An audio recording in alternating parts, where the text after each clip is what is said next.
If you told me that you don't like sweet wine, I would ask you one question. Which kind?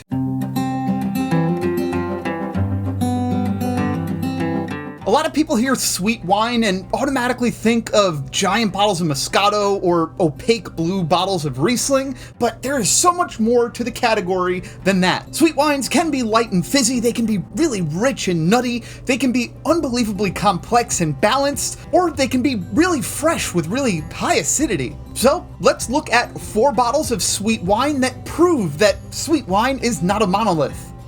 First up, Quady Red Electra. Quady is a really interesting producer because out of the 4,700 or so producers in California, this is the only winery that focuses entirely on dessert wines. Quady Red Electra is made of black muscat, orange muscat, and muscat canelli. So 3 classic grapes that you don't see grown a lot in California. This wine is very fruit-forward with flavors like cherry, peach, pomegranate, raspberry, and orange jam with even a little spice on the finish. It is extremely easy to drink. It's sweet and lightly fizzy with low alcohol. Next, Penfolds Club Tawny. Penfolds is obviously a historic name from Australia, and Club Tawny has some real history behind it too.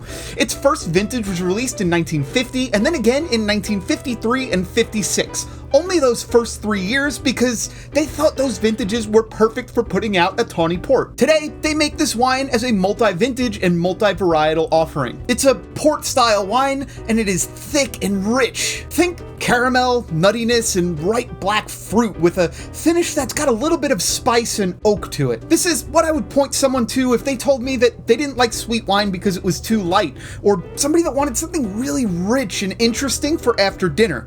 Next, we'll move to Carmes de Rieussec. This is a Sauternes. Sauternes is one of those categories that wine people usually love, but normal people kind of just don't know what to do with. And that's a shame because this is one of the historic original sweet wine styles. This wine is mostly Semillon with a little bit of Sauvignon Blanc and some Muscatel, and all of it was affected by botrytis. That's an important part of Sauternes. Botrytis is essentially a fungus that grows on grapes and winds up extracting all of the liquid from them. What's left behind is a more concentrated flavor and also more sugar than you would normally get as far as sugar to water ratio. The result after fermentation is exquisite, rich and honeyed with tropical kind of passion fruit aromas. Lots of white peach and other freshy fruits, and it's not shy on alcohol, and it's also very sweet. As far as dessert wine goes, this one is considered to be one of the best in the world.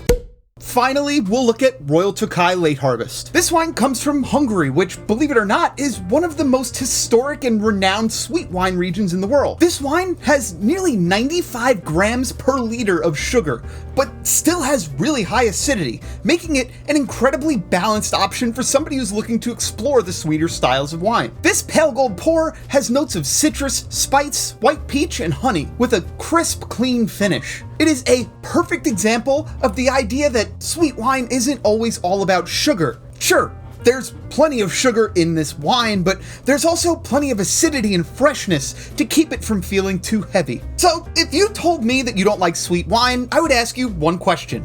Which kind? Because not all sweet wine is created equal, and it's not meant to be. So if you're someone that doesn't like sweet wine, and your example is Barefoot Moscato, I would urge you to try out one of these 4 bottles to see what sweet wines can really be. If you want to check any of these wines out, there is a link down in the description. Don't forget to share this video with a friend because wine is always better when you're sharing it with someone else.